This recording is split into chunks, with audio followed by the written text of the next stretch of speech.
will be by Naveen. To give you a background, Naveen leads a team of AWS skill advisors who chartered to provide a holistic approach to talent development in AWS, including supply side solution.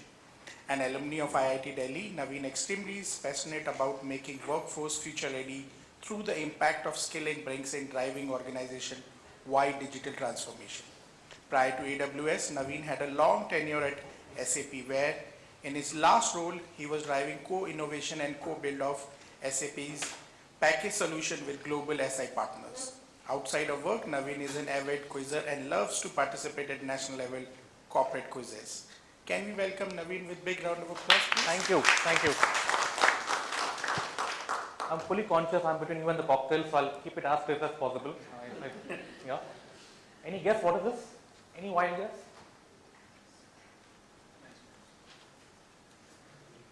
This is a website of a leading financial services organization in the States. What you see here is what they offer, like any organization: wealth management, personal lending, corporate banking, asset management, so on and so forth. But what is important here is to observe the number of competition they have.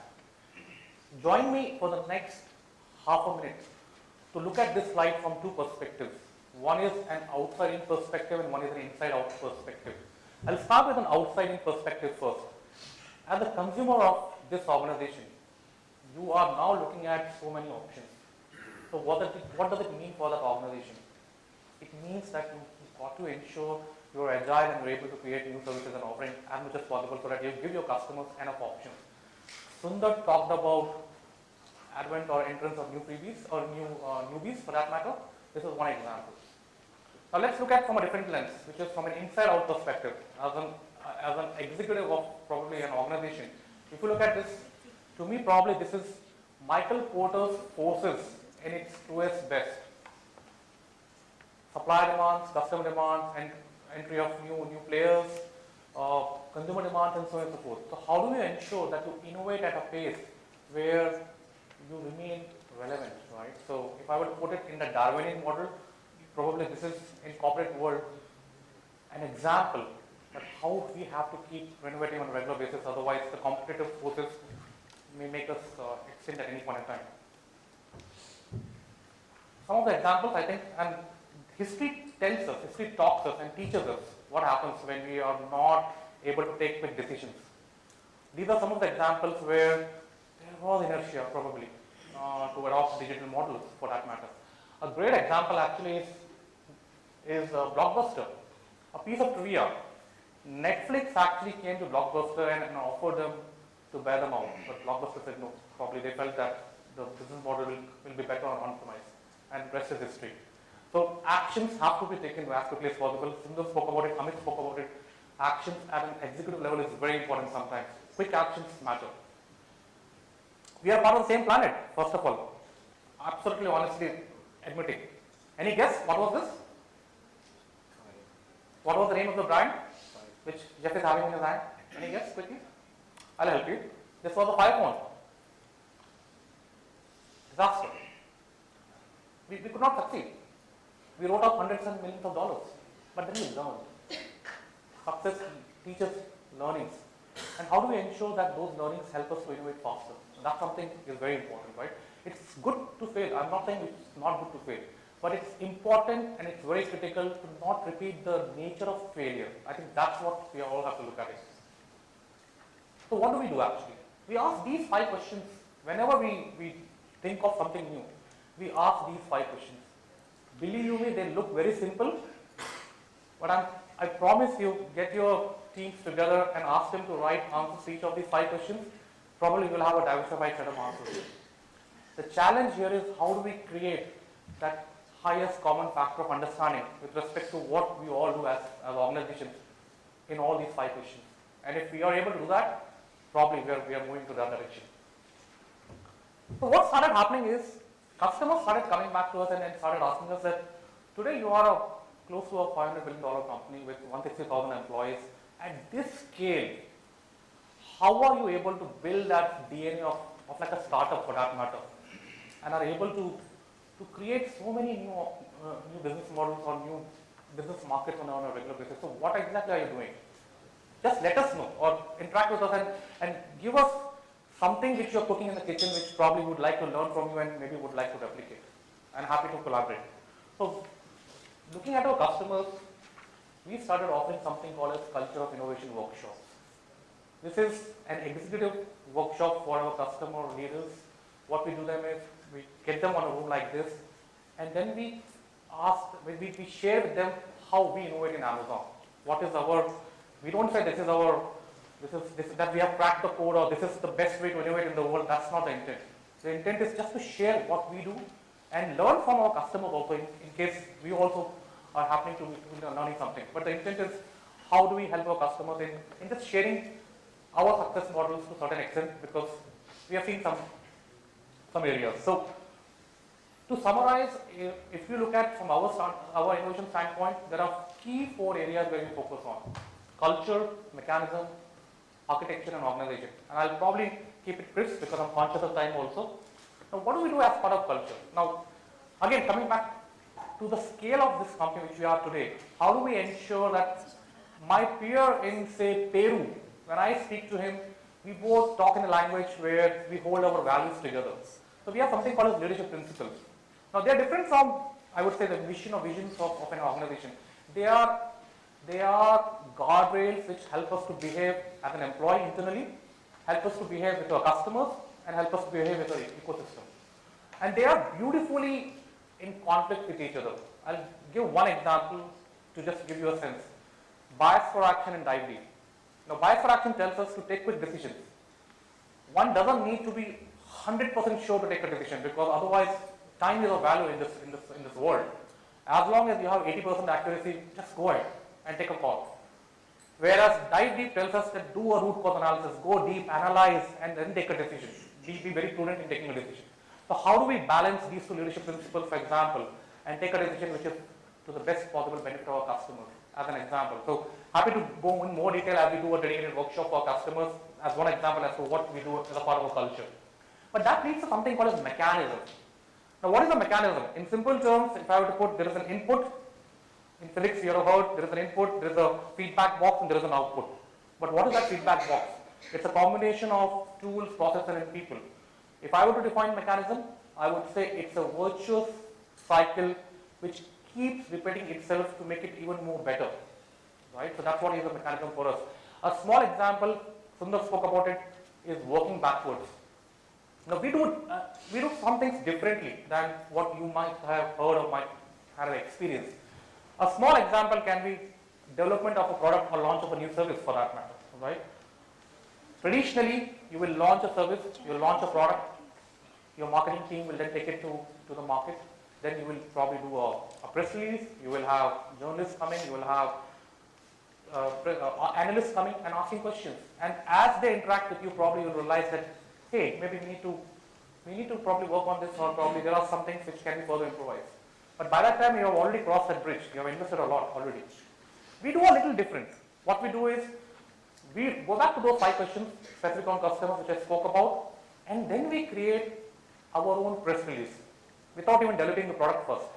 And then we share it with our stakeholders internally and externally, and the intent is to do it iteratively, because a press release can have multiple versions. People will keep telling us gaps, white spaces, business visibility, market potential, some other challenges, and once it reaches a stage where it's foolproof, that's the point where we start creating FAQs, because it's important when you launch a product, right? There will be questions asked. So what are the frequently asked questions for which you're prepared? And then we end up by creating a visual so that our customers, internally our stakeholders, development team, everybody understands.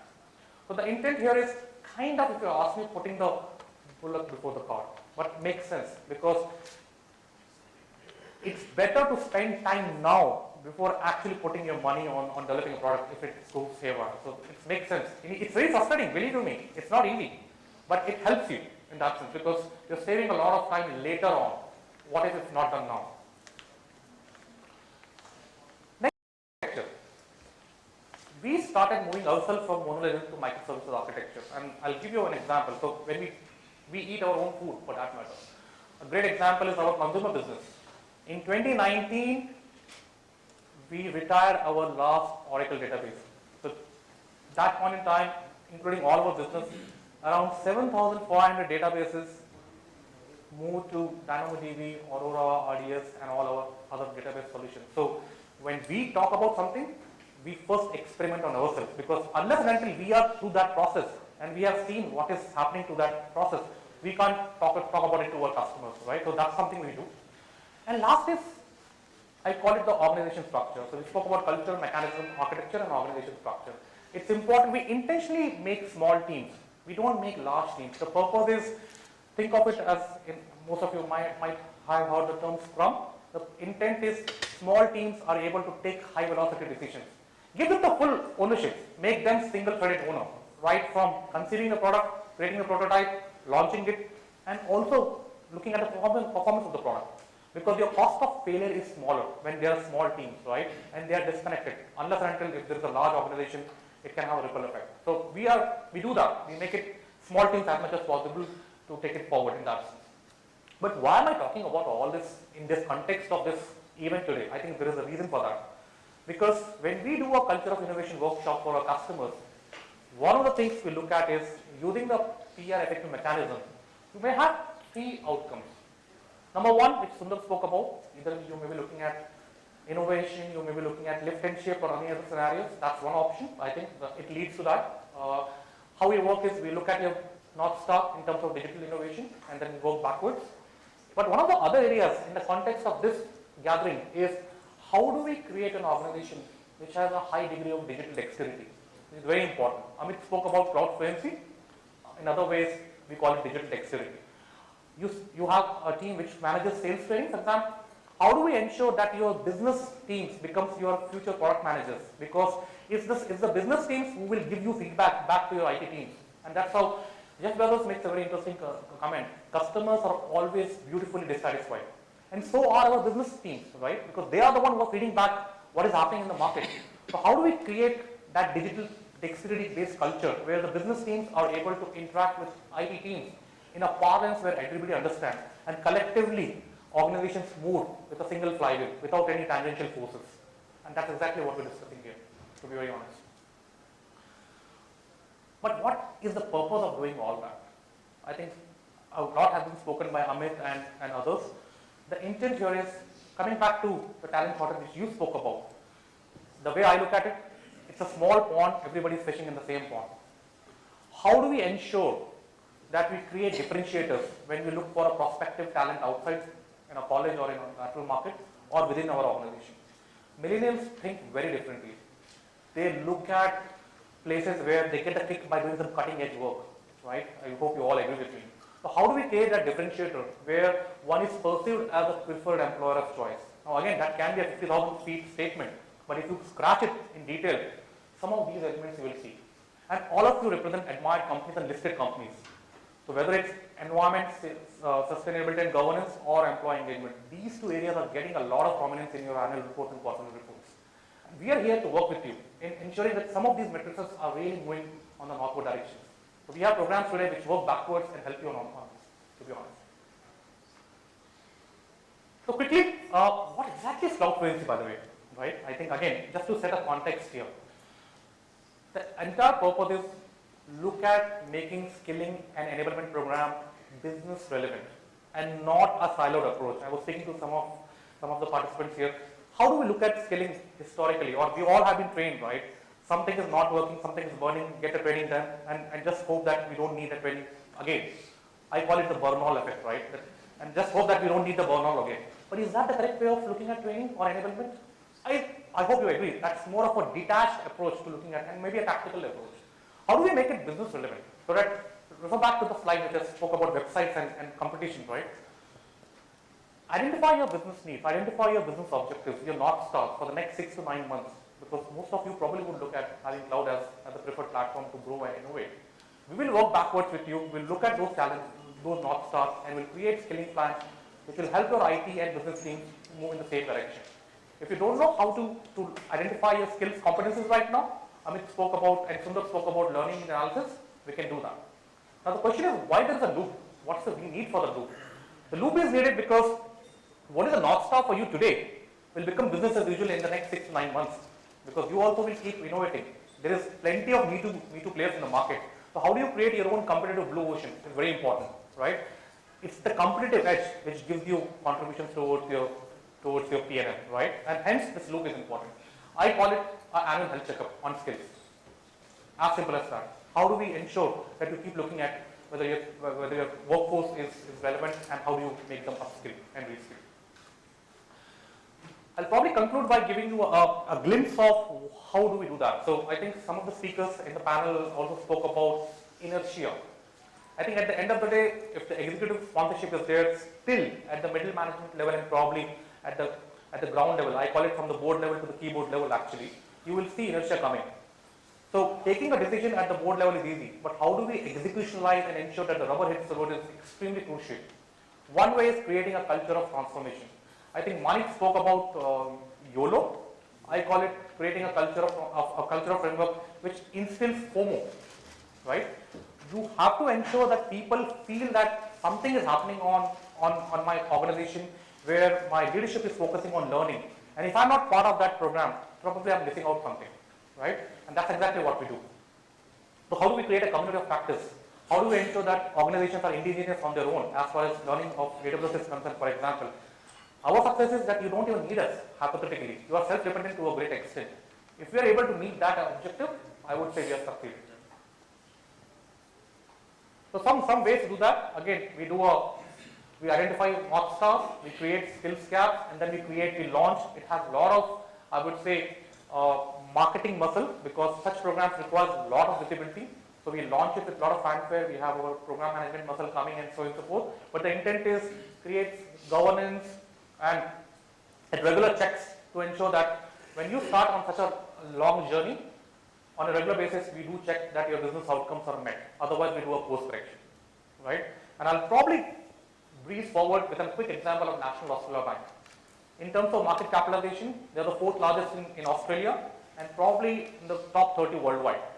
What they did in 2017, they decided that we have to change ourselves. If we got to be competitive, if we want to keep growing and provide value to our shareholders, our business models, our operating models have to change. So they started on a journey. And one of the things which they identified is business outcomes, as I spoke about, right? For example, how do I ensure that everybody is appreciating the power of cloud and so on and so forth? And with that, we created outcome-based skill build program as an example. So what you see here today is, as an organization itself, NAB has probably one of the highest number of certified AWS practitioners within Australia. And with this kind of a program and joining hands with us, the amount of PR they received, over a gradual period of time, they became a preferred employer of choice because then it becomes word of mouth. People start thinking about it, caring about it, that something is happening in this organization. They are looking at cloud as an area of investment for its people, right? So again, completely working backwards and helping people develop so that organizations remains relevant. I'm sorry I had to breeze through because I'm conscious of time, but I hope it was valuable to all of you. I'm available for you to have a conversation, and if you are keen to do a culture of innovation workshop or looking at Guild, please do let me know. But thank you so much on a weekday coming here and listening to us. Thank you. Thank you, Naveen, for your time and presentation.